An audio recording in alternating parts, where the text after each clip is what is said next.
Bueno, chicos, nuevamente muy buenas noches para todos. Agradecerles por la asistencia. Voy a compartirles pantalla para poder dar inicio con la socialización del tema que compete al ejercicio número 3. Recuerden que hace 8 días trabajamos el ejercicio número 1 y el ejercicio número 2. Entonces, por favor, me confirman cuando puedan visualizar en sus pantallas la presentación de PowerPoint.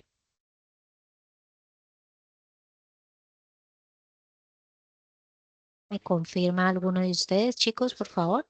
Permítanme un momento porque no tengo encendida la cámara. Listo. Ahora sí, por favor, me confirman una vez puedan ustedes visualizar en cada una de sus pantallas la presentación de PowerPoint. ¿Me confirman, por favor? Ya se visualiza, profe. Listo. Muchas gracias. Bien, entonces vamos a dar inicio con el ejercicio o la temática del ejercicio número 3. Como yo les venía mencionando, en la clase pasada vimos lo que eran las leyes de los gases y los gases ideales. Para este momento vamos a ver el tema de disoluciones y gases y para dentro de 8 días entonces vemos la aplicación del tema. ¿Listo? Bueno, entonces vamos a dar inicio con el tema de soluciones o disoluciones químicas, también conocida. Y el concepto químico y más general que pueden encontrar ustedes en la web es que las disoluciones químicas son mezclas homogéneas. ¿Por qué se dice que son mezclas homogéneas? Porque no podemos percibir a simple vista los componentes, valga la redundancia, que componen esa solución o esa mezcla. ¿Sí? A diferencia de una mezcla heterogénea en la cual yo puedo percibir sí al menos uno de sus componentes. En las disoluciones químicas, no. En las disoluciones químicas, como son homogéneos, no puedo percibir los componentes que tiene la solución. Estas disoluciones químicas se dan mediante dos componentes importantes. ¿Cuáles son? El soluto y el disolvente. ¿Sí? El soluto por lo general se encuentra en menor cantidad. ¿Por qué? Porque es la sustancia que se va a disolver. Y el disolvente o solvente, también conocido, es la sustancia que se encuentra en mayor proporción. ¿Por qué se encuentra en mayor proporción? Porque es el medio de dispersión del soluto. Es decir, el disolvente o el solvente es donde el soluto se va a solubilizar y por ende se va a homogenizar y quedar como resultado la disolución química. Conocemos como disolvente universal el agua por su alta polaridad. Recordemos que en la tarea 1 vimos los tipos de enlace, ¿no? Y el agua está formada por dos elementos principales, que cuáles son el oxígeno y el hidrógeno. Y estos enlaces están dados por un tipo de enlace que se llama enlace covalente polar. ¿Sí? Entonces, todas las sustancias que tengan estas mismas características o que tengan esa misma polaridad, ¿cierto? Entonces van a ser solubles, ¿sí? En el agua, es decir, se van a homogenizar o dispersar en el agua. Aquellas sustancias que no sean polares, pues no se van a poder solubilizar con el agua. Ejemplo, si nosotros tenemos la gasolina, vemos que la gasolina no se puede homogenizar con el agua, porque la gasolina está constituida o los componentes de la gasolina están constituidos por enlaces covalentes no polares, a diferencia del agua, que son enlaces covalentes, sí, pero son polares. Para la gasolina existen otros medios de dispersión de su misma naturaleza, de su misma polaridad, ¿sí? Que son todos los solventes no polares que le permita solubilizarse en ellos, como por ejemplo el diclorometano, el cloroformo, ¿sí? Entre otros solventes no polares. Eso es lo que ustedes prácticamente van a hacer en la práctica de laboratorio. Algunos de pronto ya la desarrollaron, algunos otros no, apenas de pronto la van a desarrollar y eso es lo que ustedes pues van a tener en la práctica. Van a tener un soluto, una sustancia X y van a tener que solubilizarla en un medio acuoso, o sea, el agua, ¿cierto? Y la van a tener que solubilizar en unas proporciones, en unas cantidades específicas y de allí poder determinar la concentración en la cual les va a quedar esa solución, que ya vamos para allá, ¿sí? Entonces las disoluciones químicas se clasifican en dos, según su estado y según su concentración. Según su estado encontramos si son sólidos, líquidos, gaseosos y según su concentración si son diluidas, concentradas y saturadas. Cuando hablamos de soluciones diluidas, concentradas o saturadas, es cuando tenemos, ejemplo, una solución insaturada es cuando tenemos una pequeña porción del soluto disuelto en una cantidad determinada de agua. Ejemplo, todos conocen el vaso de 7 onzas donde en una cafetería normal le venden a ustedes un café, ¿verdad? Con el café le pasan a ustedes cuántas bolsitas de azúcar. Por lo general, toda la cafetería le pasa 2 bolsitas de azúcar, ¿cierto? Para que usted pues pueda solubilizarlo en el café y pueda tomárselo con una sensación dulce. Ahora, cuando hablamos de insaturadas es cuando tenemos ese mismo vaso, pero no con 2 bolsitas de azúcar, sino con una pequeña porción del soluto disuelto en una determinada cantidad de agua, que para nuestro ejemplo es un vaso de 7 onzas. Ahora, cuando hablamos de una solución saturada es cuando tenemos igual proporción. Tanto el soluto como el disolvente tienen la misma proporción. Ejemplo, para el mismo vaso de 7 onzas del café, no 2 bolsitas de azúcar, sino 3 bolsitas de azúcar. Cuando se le agrega las tres, usted va a observar, ¿cierto? De forma sensorial, ¿cierto? Organoléctrica, usted va a poder sentir que ese café le va a quedar extremadamente dulce. Ya cambia el sabor normal del café porque va a predominar el de la sacarosa, que es el dulce o el azúcar, ¿cierto? Entonces allí tenemos un equilibrio tanto en el soluto como en el disolvente. Un gramito más o un cristal más y la sobresatura, que es el siguiente estado. Sobresaturación o supersaturada, ¿sí? Es cuando tenemos mayor cantidad del soluto en una determinada cantidad de el disolvente, ¿sí? Entonces, para nuestro ejemplo, ya no vamos a agregar las 3, sino 4 bolsitas de azúcar al mismo vaso de 7 onzas del café. Cuando eso ocurre, ustedes van a poder visualizar que parte del azúcar, ¿cierto? Queda en el fondo del vaso. No se va a solubilizar. ¿Por qué? Porque hay mayor cantidad del soluto que el disolvente. Por ende, el disolvente no tiene, ¿cierto? La proporción adecuada para que pueda disolver todo ese soluto. Ahora, cuando hablamos de disoluciones según su estado, encontramos sólido-sólido. En el caso del sólido-sólido encontramos soluciones entre el cobre y el estaño para obtener el bronce, el acero, que es una mezcla o una disolución entre hierro y cobre, el latón, que es una mezcla o disolución entre cobre y estaño, y la amalgama, que es el mercurio con un metal de su misma característica y ubicación en la tabla, ¿sí? Entonces, allí estamos hablando de mezclas homogéneas y según su estado sólido. Claramente, cada una de ellas se lleva a su estado de fusión y en el estado de fusión se da la mezcla o la homogenización. Ahora, cuando hablamos de soluciones sólido en un líquido es porque el soluto es el que se encuentra en estado sólido, compacto, con forma definida, y el disolvente es el que se encuentra en mayor proporción, se encuentra en estado líquido, que por lo general sabemos que es el agua, ¿cierto? Ahora, aparte de este ejemplo del azúcar con el café y el azúcar con el agua y la sal con el agua, ¿qué otros ejemplos podemos obtener de este tipo de disoluciones sólido en un líquido de la vida cotidiana? ¿Qué otros ejemplos podemos encontrar, chicos? ¿Qué se les ocurre en la vida cotidiana?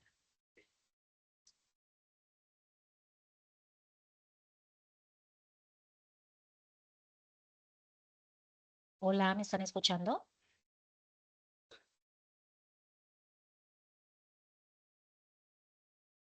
Hola, hola, chicos. Escuchamos, pero no sé qué, los jugos, no sé qué otra cosa, no me ocurre nada. Mezclas. A ver. En todas las casas colombianas en la mañana, normalmente, se toma un vaso de café, ¿cierto? Cuando hablamos de un café instantáneo, tenemos una parte sólida que es el café y tenemos una parte líquida que es el agua, ¿cierto? o la leche, ¿sí? Entonces, con esas dos sustancias o en esos dos componentes, ¿sí? El soluto, en este caso, sería el sólido, o sea, el café, y el disolvente, en este caso, sería el agua o la leche para nosotros poder preparar la mezcla homogénea o para poder preparar la disolución del café o del café con leche. Eso es una mezcla homogénea, eso es una disolución química, ¿sí? Con unas proporciones obviamente definidas o determinadas. Cuando ustedes compran, por ejemplo, el Sonti, todos han tomado Sonti, ¿cierto? O Fresco Royal. ¿Qué les dicen en el empaque? ¿Cierto? Que esa cantidad del sólido, del polvo, ¿cierto? Debe ser disuelta en cierta cantidad de volumen, de agua, ¿cierto? Entonces, por lo general, ¿qué les dicen? Que ese sobre que tiene cierta cantidad en masa, en gramos, ¿cierto? Debe ser disuelta en 1 litro de agua para que queden proporciones adecuadas, en concentraciones adecuadas. Si usted le duplica el agua, si usted no pone 1 litro, sino 2 litros, pues ¿qué le va a pasar a ese fresco royal o a ese sonte? Le va a quedar extremadamente, pues disperso, le va a quedar extremadamente simple, pierde su sabor, pierde su textura, ¿sí? Y por ende todas las sensaciones o todos los, digamos que las propiedades organolépticas que tiene esa sustancia. Cuando digo propiedades organolépticas, ¿qué son? Usted le sienta el sabor a esa sustancia, dulce, ácida, ¿sí? Y que usted le sepa a cierto, de pronto, sabor en específico. Por ejemplo, el tamarindo, que le sepa limón, que le sepa naranja, ¿sí? Por eso viene de diferentes sabores, por ejemplo, las malteadas, le dicen que de fresa, de chocolate, ¿sí? Entonces, esas son las propiedades organolépticas, que usted puede sentirlo amargo, dulce, agrio, y lo relaciona y los articula con algún, digamos que sabor en particular. Si es el sabor, por ejemplo, mentolado, ¿sí? Si es el sabor ácido, pero un ácido, por ejemplo, de la naranja, ¿sí? Porque es muy diferente el ácido de la naranja al ácido del vinagre, son diferentes y el sabor es diferente, ¿sí? Ahora, cuando hablamos de líquido en un líquido es porque ambas, tanto el soluto como el disolvente, son líquidos. Por ejemplo, el alcohol y el agua, ¿sí? ¿Qué otro ejemplo podemos encontrar ahí? El vinagre. ¿Por qué? Porque el vinagre es el ácido acético, un compuesto, ¿cierto? Disuelto en cierta cantidad de agua. Y obviamente le agregan otros componentes para que usted lo use pues en las ensaladas, lo use como tipo vinagreta, ¿cierto? ¿Qué otro ejemplo encontramos allí? Ejemplo, tenemos la glicerina con el agua, que muchas, digamos que, o alcohol glicerinado, para hacerme entender, que es como el gel antibacterial, ¿sí? Entonces, es parte del etanol que se encuentra con otros componentes, unas mezclas homogéneas, ¿cierto? Y está disperso también o disuelto en el agua, pero de una forma más viscosa, más densa, ¿sí? Ahora, hablemos de gas en un líquido. El soluto es el gas y el líquido sería el medio de dispersión, o sea, el disolvente, ¿sí? Es importante que quede claro quién es el soluto, quién es el disolvente. Entonces, en las bebidas gaseosas el soluto es el gas y el disolvente es como la jalea con mezcla de agua, ¿cierto? Para que le quede pues en esos volúmenes determinados. ¿Qué pasa? Que si usted deja destapada la botella de gaseosa, usted cómo siente el producto. Pierde ya ciertas propiedades organolépticas. Ya cuando usted prueba esa gaseosa no le sabe igual, ya es extremadamente dulce, ya no sabe a Coca-Cola o ya no sabe a Pepsi o ya no sabe a jugo de naranja, ¿sí? Ya la sensación va a ser completamente diferente. Y es porque el soluto, que es el que está en el gas, se ha perdido todo en el ambiente. Ahora, cuando hablamos de disoluciones gaseosas, son todas las mezclas de compuestos que se encuentran en estado gaseoso en el ambiente. Bien, ahora factores que afectan o favorecen la disolución. Entonces, vamos a empezar por las dos de arriba. Permítanme, yo saco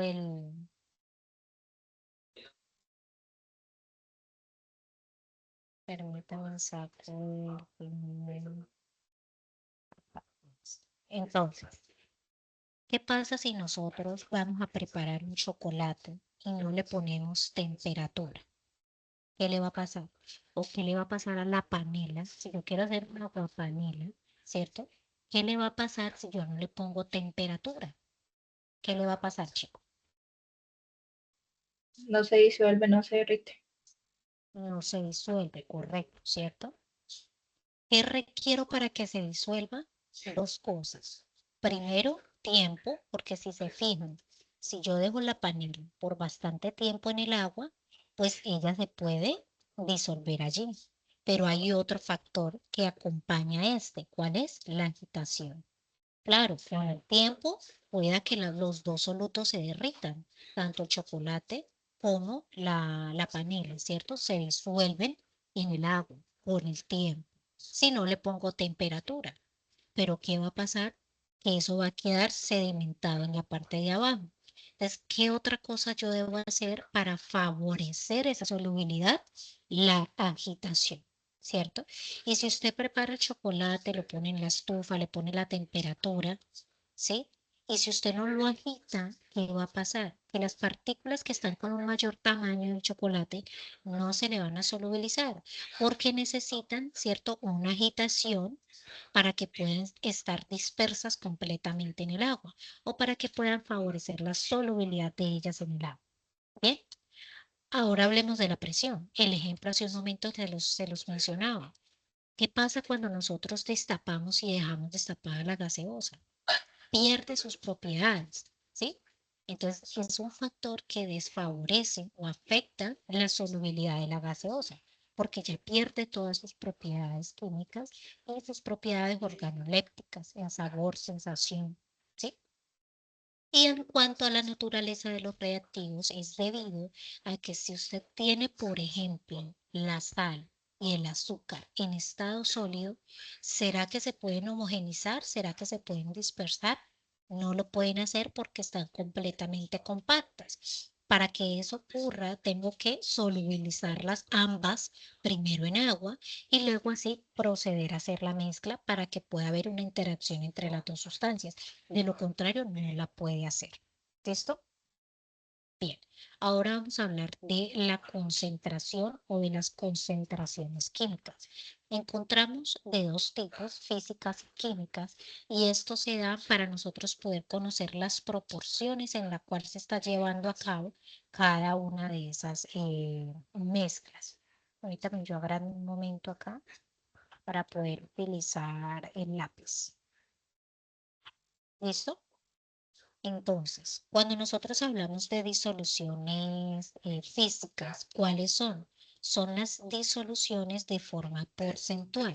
Aquí encontramos porcentaje peso a peso, también encontramos porcentaje masa, volumen o peso, volumen también conocido, y porcentaje volumen, volumen. ¿Sí? Entonces encontramos estos tres tipos de unidades de concentración porcentual. La unidad de concentración porcentual, ¿cuál es? ¿Sí? El porcentaje peso a peso va a ser igual a la masa del soluto, ¿cierto? Dividido la masa de toda la solución química multiplicado por 100, por eso es por ciento, ¿sí? Para el caso de porcentaje masa-volumen, pues va a ser la masa del soluto, pero dividido el volumen de toda la solución por 100. Por eso es masa-volumen. Ahora, para el caso de volumen-volumen, entonces, ¿qué va a ser? El volumen, unidades de mililitros, ¿cierto? El volumen del soluto o mililitros del soluto, dividido los mililitros de toda la solución multiplicado por 100. Esas son las ecuaciones generales de las unidades de concentración porcentuales, ¿cierto? Masa, que es lo mismo que peso a peso, masa, volumen o volumen, volumen. Ahora vamos a hablar de las químicas. En las químicas encontramos varias, ¿sí? Está la molaridad, está la molalidad con M minúscula, están las partes por millón, que son pues la que relaciona la guía, ¿cierto? Está también la fracción molar, ¿sí? Entonces todas es, bueno, me falta una súper importante que es la normalidad. ¿sí? Esas son las siglas de cada una de las concentraciones. Ahora ya las vamos a ver, pero como se pueden dar cuenta, tienen siglas y nombres diferentes porque relacionan variables diferentes, ¿sí? Entonces vamos a ver el tema de la molaridad. La molaridad me dice que son moles del soluto dividido los litros de solución. Es importante que ustedes sepan las unidades en las que deben reemplazar en la ecuación. Son, si son moles del soluto y si son litros, no pueden relacionar ahí mililitros, a no ser que usted ponga 1000 mililitros, que son equivalentes a 1 litro, ¿sí? Eso es otra cosa. A usted decir, no, moles sobre 3 centímetros cúbicos, eso no lo podemos hacer. Siempre que reemplacemos una ecuación, se debe hacer en las unidades específicas que determina esa ecuación. Ahora, para nosotros poder hallar las moles, ¿sí? Tenemos que las moles, como lo dice acá en esta ecuación, es igual a los gramos o la masa del soluto dividido la masa molar. ¿De dónde sacamos la masa molar? De la tabla periódica. Voy a poner un ejemplo. Si nosotros tenemos el cloruro de sodio y queremos sacar su masa molar, tenemos que desglosarlo en los componentes o en las sustancias, los elementos que componen esas sustancias. ¿Qué elementos componen el cloruro de sodio? O sea, la sal que usted tiene en su casa, el sodio y el cloro, ¿cierto? Ahora voy a mirar cuántos átomos de cada uno de ellos hay en la ecuación. Me dice que solamente hay uno, ¿cierto? Uno de cada uno. Ellos los voy a multiplicar por el peso molecular o masa molar o peso atómico. Es como normalmente ustedes encuentran los nombres de esto en la tabla periódica. Lo pueden encontrar en la tabla periódica con los 3 nombres. Pues el sodio pesa 23 y el cloro pesa 35. Como va multiplicado por 1, pues me va a dar el mismo valor y al final yo lo sumo, ¿cierto? Entonces, aquí me daría 8. 3 y 5, 8, y 3 y 2, 5, o sea, 58. Y ojo que estos son en unidades de gramos sobre mol, ¿sí? Entonces, eso es lo que pues relaciona la masa molar. En algunos estudios de casos que ustedes tienen en las guías ya le dan esta masa molar, ¿sí? Como ya se la dan, no hay necesidad de volver a hallarla como yo lo estoy haciendo acá. Para aquellos, para aquellas letras en las cuales el ejercicio no se la dé, pues sí debe determinar. Y se determina de esa manera. ¿Listo? Ahora, vamos a ver la otra unidad que es la normalidad, que es muy importante porque ustedes la van a ver también, ¿no? en el componente. Y la normalidad me dice que se da entre números de equivalentes gramos dividido el volumen de la solución en unidades de litros. ¿Listo? Acá hay algo importante. La normalidad solamente se puede determinar, ¿sí? Para ácidos, para sustancias ácidas, para ácidos, para las bases y para las sustancias iónicas, o sea, las sales binarias, ¿sí? Entonces, en los ácidos es porque tiene el átomo de hidrógeno y yo voy a relacionar la cantidad de números de hidrógenos que tenga ese ácido. Voy a poner un ejemplo, el ácido clorhídrico, HCl, ¿sí? Entonces yo aquí en los números de equivalentes voy a relacionar solo uno porque solo tiene un hidrógeno. Pero si yo pongo, por ejemplo, el ácido sulfúrico, H2SO4, ¿cuántos hidrógenos tiene? Dos. Entonces va a depender, la normalidad requiere de, para el caso de los ácidos, el número de átomos de hidrógeno. Ahora, para el caso de las bases, en las bases nosotros relacionamos el grupo hidroxilo, el OH, ¿sí? Y también va a depender de la cantidad que tengamos de esos hidroxilos. Entonces, por ejemplo, el hidróxido de magnesio tiene 2 hidroxilos, miren, y estos son los que yo relaciono directamente en la ecuación. Pero tenemos otros casos, ejemplo, en el caso del sodio, donde solamente tenemos un grupo hidroxilo. ¿Eso de qué va a depender? Del número o estado de oxidación de ese metal. Y para el caso de las sales, entonces vamos a tener en cuenta los números de oxidación, ¿sí? pero ustedes en el laboratorio solamente van a relacionar ácidos y bases. ¿Sí? Entonces va a depender, como les digo, de la cantidad en los ácidos de hidrógenos y en las bases de los grupos hidroxilos. Bien, entonces vamos a mirar acá, más adelante, acá, cómo podemos relacionar esa cantidad de hidrógeno o esa cantidad de hidroxilos en las ecuaciones. ¿Sí? Entonces, para yo poder desglosar esa ecuación general de la normalidad, ¿sí? ¿Yo qué digo? Me dice que son números de equivalente gramos, pero el equivalente gramo ¿a qué es igual? A la masa molar de ese compuesto. Por ejemplo, en este caso estamos tomando ejemplo el HCl. El hidrógeno pesa 1 según la tabla periódica, ¿sí? Solo hay uno, o sea que 1 por 1 igual a 1. En el caso del cloro, solo hay uno y pesa 35. Esto me da 36, 35. Y la suma de todo me da 36 gramos sobre 1. ¿Sí? Aquí pues porque tienen cifras significativas. Entonces, para yo poder hallar el equivalente gramo de la normalidad, lo divido por la cantidad de hidrógenos que tenga ese ácido. En este caso, ¿cuántos hidrógenos tiene? 1. Si habláramos del ácido sulfúrico, como yo les mencionaba, ya no iría dividido por 1, sino que iría dividido por 2. ¿Sí? Va a depender directamente de la cantidad de hidrógenos que tenga. Ahora, cuando yo ya haga esta operación, ahí sí hallo toda la parte del numerador de ese fraccionario.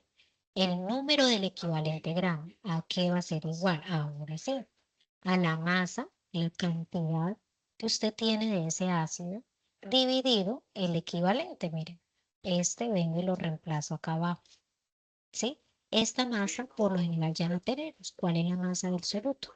La masa del soluto. O las unidades en gramos. Si le dices son gramos, son gramos. ¿Listo? Cuando ya tengamos el número de equivalente gramos, ahí sí, de manera final, venimos y operamos tal cual la ecuación. Mire, número de equivalentes gramos ya los hallamos. Me dice que son 3,75. Y el volumen de la solución, para este caso, pues me está diciendo que son 1,5 litros. Ahora, si a usted la guía le da mililitros, pues hay que hacer la conversión a litros porque se debe reemplazar en las unidades que establezcan las ecuaciones. ¿Listo? Eso entonces para el tema de la normalidad, lo traigo acá a la presentación. Quizás en algunos no haga parte del desarrollo de la guía como tal, pero pues es importante que ustedes lo conozcan, sepan cómo se determina, porque sí lo van a ver articulado en el tema del laboratorio. ¿Sí? Entonces sí es importante que conozcan esta unidad en particular. Bien, ahora, ¿cómo vamos a desglosar todas estas ecuaciones químicas en el ejercicio? Lo primero que yo tengo que identificar en el ejercicio, que es los datos que me están dando. Siempre debo sacar primero los datos que me están dando. Segundo, debo identificar y escribir la ecuación precisa para desarrollar ese ejercicio. Sacamos los datos, sacamos la ecuación y finalmente realizo las conversiones y reemplazo las unidades correspondientes en la ecuación. Entonces, por ejemplo, si tenemos acá este caso, ¿sí? Me dicen que tengo un compuesto químico. ¿Cuál es este? ¿Sí? Me dicen que ese compuesto químico está en un envase con este volumen. Quiere decir que yo ya tengo el volumen, ¿cierto? ¿Que cuánto es? 200 mililitros. Ese sería el volumen de esa solución. Me dice que está en una concentración porcentual, fíjese que ya las vimos, específicamente me dice masa sobre volumen, ¿sí? Es decir, que yo tengo acá el porcentaje masa-volumen y me está diciendo que es de 1%, ¿sí? ¿Qué más me está dando el ejercicio? Me está diciendo que ese compuesto es un agente despigmentante y que la Organización Mundial de la Salud dice que se debe utilizar en concentraciones de 2000 partes por millón para evitar efectos adversos en la piel. ¿Sí? Entonces, ¿qué quiere decir partes por millón? Las partes por millón son miligramos del soluto dividido los litros de toda la solución. ¿qué tengo de todo esto? Tengo los miligramos, los puedo hallar, ¿cierto? ¿Por qué? Porque tengo una concentración porcentual. Tengo el volumen, claro, ya me están dando un volumen específico, ¿sí? ¿Cuánto? Me están diciendo que son 200 mililitros. Entonces ya puedo proceder al desarrollo de la ecuación. Entonces vamos a verlo acá por partes. Entonces tengo primero que todo el volumen, ¿cierto? Yo, eh, ¿Qué quiere decir en este caso el porcentaje? Lo voy a explicar como en otro, como de otra manera para que lo puedan visualizar. Ese 1% me está diciendo que es masa volumen. ¿Qué quiere decir masa volumen? Que yo tengo 1 gramo, porque es masa volumen, ¿cierto? Que yo tengo 1 gramo disuelto en cuánto? En 100 mililitros. ¿Sí? Eso es lo que yo dice ahí. 1 gramo en 100 mililitros. Pero resulta que yo no tengo 100 mililitros. ¿De cuánto es mi volumen? De 200. En pocas palabras, esto es prácticamente una regla de 3, ¿cierto? Yo digo, si eso es para 200, si eso es para 100 mililitros, si eso es para 100 mililitros, para 200 mililitros, ¿cuántos gramos son? ¿Cierto? Eso es lo que dice en este primer factor, ¿sí? Eso es lo que dice en este primer factor. Entonces, en el primer factor me están diciendo que para 200 mililitros yo tengo 2 gramos de ese compuesto. Ahora bien, me están diciendo que esa concentración la debo determinar. Aquí la tengo en gramos sobre 200 mililitros. Pero recuerden que las partes por millón son miligramos sobre litros de solución. ¿Sí? Entonces todavía no he convertido esos miligramos, no los he convertido, perdón, estos gramos no los he convertido a miligramos y los mililitros tampoco los he convertido a litros. Y yo debo reemplazar la ecuación es con las unidades que la relación. Entonces, ¿qué hago? Aquí tengo 2 gramos en 200 mililitros, ya acabamos de hacer eso, ¿cierto? Vamos con el primer factor, es convertir los gramos a miligramos. Entonces, ¿yo qué digo? Que 1 gramo equivale a ¿cuánto? A 1000 miligramos. Entonces, aquí cancelamos gramos con gramos. Y ya me quedan los miligramos de la ecuación. Ahora vamos a pasar estos mililitros, los vamos a pasar a litros. Entonces, ¿qué digo? Que 1 litro equivale a ¿cuánto? A 1000 mililitros. Cancelo mililitros con mililitros y fíjense que las unidades ya me quedan en miligramos sobre litros. Y eso ya es yo decir partes por millón. Yo puedo expresar mi respuesta en miligramos sobre litro o también la puedo expresar como ppm, o sea, partes por millón. ¿Sí? Entonces ahí simplemente lo que yo tengo que hacer finalmente es operar o hacer las operaciones matemáticas. Como son fraccionarios, ¿cierto? Como son fraccionarios, multiplico primero todo lo de arriba en forma lineal.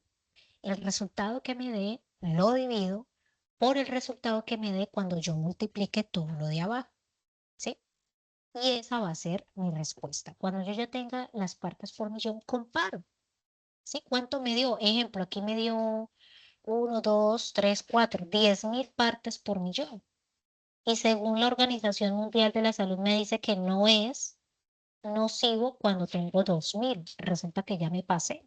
Para esa solución que me están dando me dan 10.000 partes por millón.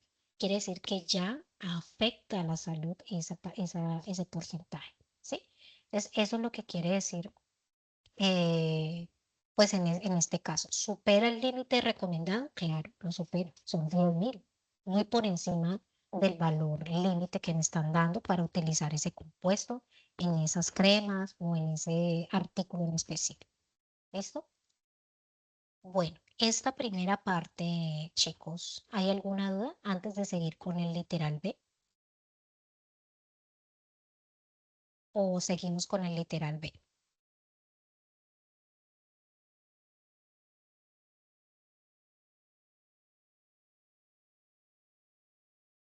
Chicos, Digamos, digamos. bien. Entonces,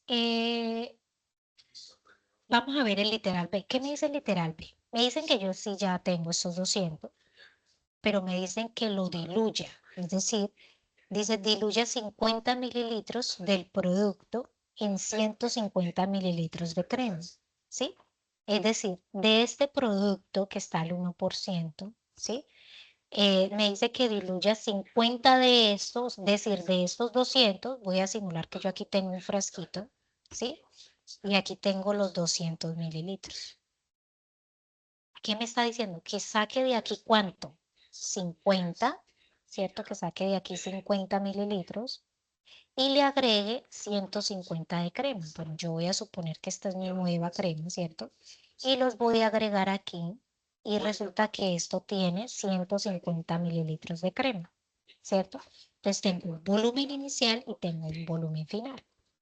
Entonces, para eso, nosotros lo primero, bueno, me dicen que también determine la molaridad, ¿no? ¿Cuál es la molaridad final del ácido cógico y la concentración en partes por millón? Entonces, primero vamos a sacar primero la concentración en molaridad, ¿cierto? Vamos a saber esas partes por millones que ya habíamos desarrollado anteriormente. ¿Cuánto es en unidades de molaridad? ¿Sí? Profe, ¿cuáles unidades de partes por millón? Están, ya las hallamos, pero están en partes por millón. ¿Y qué me está diciendo el ejercicio? Que la pase a molaridad, ¿sí? Para yo pasarlas a molaridad, pues tengo que partir de un dato en específico. No me lo voy a inventar, ¿cierto? Entonces parto de las partes por millón que ya había hallado en el caso anterior, ¿cierto? Miligramos por litro. Esta concentración está, pero en el volumen inicial, o sea, en los 200 mililitros. Por eso yo acá pongo 0,2 litros. Ahora, profe, ¿por qué 0,2 litros? Porque necesito cancelar unidades. Mire que aquí están en litros, ¿sí? Entonces yo no puedo poner aquí 200 mililitros, no podría cancelar mililitros con litros. Pero lo pasé a litros. ¿Cómo lo paso a litros? De 200 mililitros, ¿cierto? Por si un litro tiene ¿cuánto? 1000 mililitros. Simplemente lo que hice fue dividirlo. Dividí 200 mililitros en 1000 y me da 0,2. ¿Listo? Como ya lo tengo en litros, pues aquí ya puedo cancelar el primer factor, litros con litros. Ahora el siguiente factor es hacer la conversión a miligramos a gramos. Profe, ¿por qué? Para poder cancelar el peso, los gramos del peso molecular, perdón. ¿Sí? Entonces yo digo que un gramo equivale a 1000 miligramos. Cancelo miligramos con miligramos y ya tengo gramos. ¿Para qué necesitaba yo los gramos? Para poder utilizar el peso molecular. Mire, aquí me dice que el peso molecular o la masa molar, mire, la masa molar del compuesto es 142 gramos en una mol. Entonces lo reemplazo en mi ecuación, mire, 142 gramos en una mol. Entonces cancelo gramos con gramos y en qué unidades me quedan. En mol, ¿cierto? Pero me hace falta poner los litros. Entonces simplemente pongo este otro último factor donde yo ya relaciono los litros de esa solución que son 0,2. ¿Sí? Entonces ahí ya la unidad me va a quedar en mol sobre litro. Ahora, ¿por qué tiene que quedar en mol sobre mililitro? Porque fíjense, me voy a devolver un poquito, que la molaridad es igual a moles, su sigla es una N minúscula, sobre litros. Y el ejercicio me está pidiendo molaridad, ¿sí? Entonces, ¿yo cómo voy a pasar de partes por millón a molaridad? Con este factor de conversión, ¿sí? Con este factor de conversión.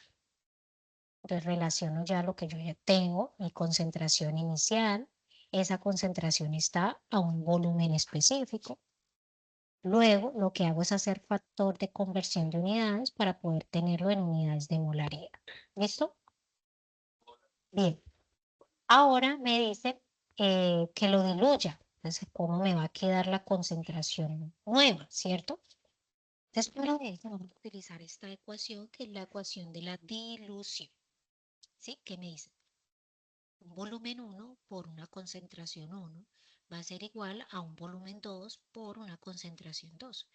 yo ya tengo el volumen 1, ya tengo la concentración 1 y tengo el volumen 2. Necesito hallar en la nueva concentración. Vea, me dice, si diluye 50 mililitros en 150 mililitros de crema, ¿cuál es la molaridad final del compuesto? ¿Cuál es la molaridad final del compuesto?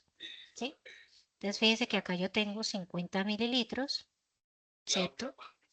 Por la concentración 1, que son 0,07, que fue lo que me dio anteriormente, y el volumen 2, ¿cierto? Que es la concentración en la cual, perdón, el volumen que yo ya lo tenía inicialmente. Ahí cancelo mililitros con mililitros y me queda la concentración final. ¿Sí? ¿Claros ahí, chicos? O, ¿cierto? Porque, profe, ¿cómo así si me piden son en partes por millón? Como me dicen en partes por millón, yo aquí ya no voy a poner entonces 0,07, sino que qué dato voy a poner aquí. Ya tengo las partes por millón, chicos, mire. Ya me dio cuántas son. 10.000 ppm. ¿Sí? 10.000 ppm. Cancelo los mililitros con mililitros y el resultado no me va a dar en molaridad, sino que me va a dar en ppm, o sea, partes por millón, que es lo mismo que yo decir miligramos sobre litros. Sí, pero el ejercicio y el sentido se desarrolla de la misma manera. ¿Listo? ¿Dudas acá, chicos? El tercer punto ya es una pregunta abierta, ya es una pregunta en la cual usted pues debe investigar en la web y pues obviamente relacione la cita bibliográfica de donde está sacando la información. ¿Listo? ¿Dudas acá, chicos?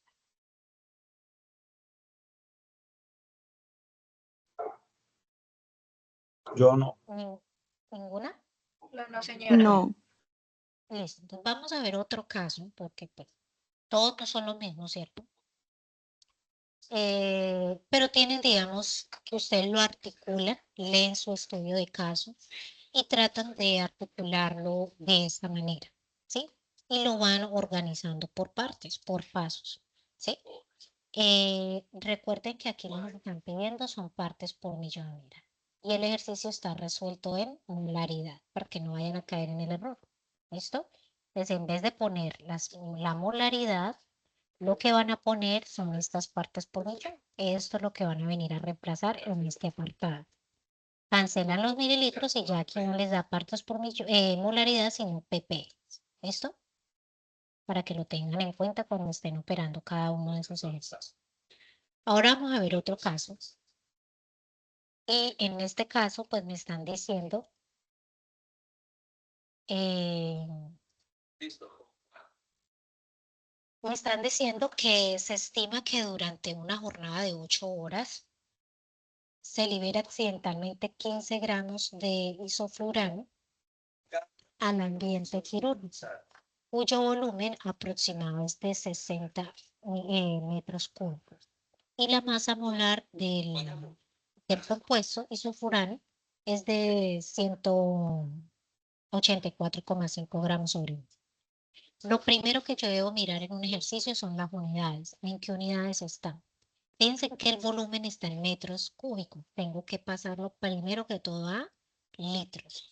Si se dieron cuenta, en todas las ecuaciones que yo socialicé, en la molaridad, en las partes por millón, siempre el volumen va a estar en unidades de litros, ¿sí? Como en estos casos no están litros, debo convertirlos a mililitros, perdón, a litros, y ese va a ser mi primera conversión, ¿sí? Es un metro cúbico equivale a 1.000 mililitros, ¿sí? Y ya yo lo tengo en litros. Luego, si hago pues la operación matemática, ¿cierto? Esos 15 gramos, ¿sí? Mire que están disueltos ya no en 60 metros cúbicos, sino que están disueltos en 60.000 litros. Recuerden que las partes por millón son ¿qué? Miligramos sobre litro. Les debo convertir estos gramos a miligramos. Entonces, si un gramo tiene 1.000 miligramos, cancelo las unidades y eso ya me va a quedar en miligramos sobre litros. Mire, miligramos sobre litro.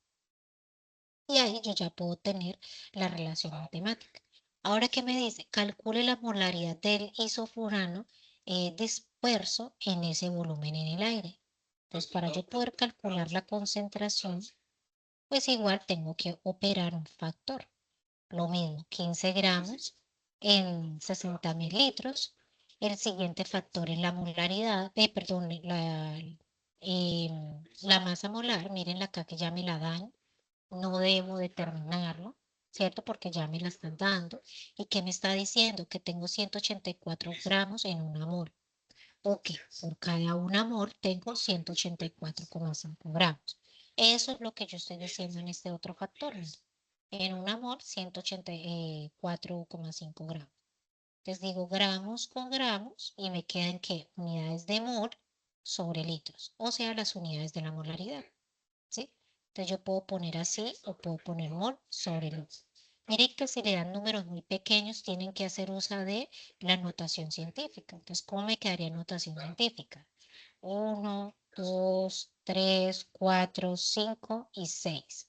O sea, 1,6 por 10 a la -6. ¿Por qué a la -6? Porque corrí la coma hacia la derecha. ¿Por qué -6? Porque la corrí 6 veces. ¿Listo? ¿Por qué 1,6? Porque yo la corrí hasta el primer número que es el 1. Ah, perdón, 1,6, no, 1,3. ¿Sí? Es cuando les den números muy pequeños o muy grandes, hay que hacer uso de la notación científica. ¿Listo, chicos? ¿Dudas, inquietudes de estos ejercicios? ¿Ninguna? No. No, No, señora. Bueno, chicos, entonces, pues abrimos como siempre el espacio de preguntas generales por si alguien tiene alguna inquietud en particular para que pues la podamos socializar y pues de pronto sea la misma que tiene algún otro de ustedes. ¿Ninguna? Vamos a ver el chat. Sí, profe, una del laboratorio de ayer, antier, para calcular las moles, pero entonces nosotros disolvimos plomo con carbonato y quedó pues el plomo abajo, y eso lo medimos en centímetros. Y Ujú. la temperatura. Entonces, yo calculé los moles del plomo con la molaridad y con los litros, pero entonces no entiendo para qué la profe nos hizo medir lo que sobró el plomo y la temperatura si no necesito eso. No. Lo que pasa es que esa parte de la práctica es una reacción química, ya es otro tema, es de la tarea 4, ¿sí? ¿Por qué? Porque cuando ustedes mezclan el plomo, eso es acetato de plomo con un carbonato, Sí, ¿sí? Entonces, cuando ustedes mezclan eso, mezclan esas dos sustancias, no es una solución química, sino que es una reacción química. Entonces, al mezclarlas, se forma una sustancia nueva. La sustancia nueva que se formó es la que quedó abajo en el tubo. Entonces, lo que me permite la estequiometría o la reacción es poder saber cuánto del nuevo producto obtuve, que es lo que hacen las empresas, las grandes industrias, y sacar los porcentajes de rendimiento, ¿no? Qué tan rentable, bueno, no en pesos, sino en gramaje, ¿cierto? Qué tan rentable es sacar ese producto. Pues de esa sí, reacción yo tuve, por ejemplo, no sé, se me ocurre 30 gramos, ¿sí? ¿Cuál es el error de la guía? Que la guía no lo pide en gramos, sino que lo pide en milímetros, en altura. ¿Por qué? Por tiempo, por material y por la cantidad, porque para nosotros poder saber experimentalmente cuánto tuvo de esa reacción, usted tiene que haberlo filtrado, ¿sí? Filtrar es como un proceso como cuando usted hace un jugo de maracuyá. Usted pone el colador para que pase ¿cierto? El líquido y en el colador le quede el sólido, ¿cierto? Las pepas. Con eso ocurre lo mismo. Usted lo filtra para obtener el sólido en el papel. Luego eso es más tiempo porque tiene que secarlo, deshidratarlo, quitarle las partículas de agua que tiene ahí y posteriormente sí pesarlo. Y cuando todos los cálculos que hicieron fueron teóricos. pero para sacar los resultados reales tuvieron que haber pesado y con el peso haber sacado las moles. No el peso ficticio, la masa con la que me está diciendo que halló las moles, sino el peso real, cuánto realmente había en ese tubo. 0,1 gramos, 0,2 gramos, sino que pesar esa cantidad tan pequeña es muy, muy mínimo. Por eso se opta por hacerlo, medirlo en milímetros. ¿Listo? Entonces sí me quedó bien. No hay necesidad de utilizar la altura en milímetros, sino como lo dice La la altura fórmula. lo pide, no es que la altura la piden. Ah, ya. Solo Ahí la como ponerlo ahí. piden, exacto, ahí le piden en el formato del informe, ahí les La tabla piden de que pongan exacto, límite. ahí le piden que escriba la altura. Pero Ah, ya todos los listo. datos de ahí en adelante son ya teóricos, de acuerdo a lo Listo. que les dé la teoría. Muchas O gracias. sea, haciendo los cálculos matemáticos, ¿no? Sí, sí. No, no es ¿Listo? más por mí, no más. Bueno, chicos, ninguna otra duda, inquietud.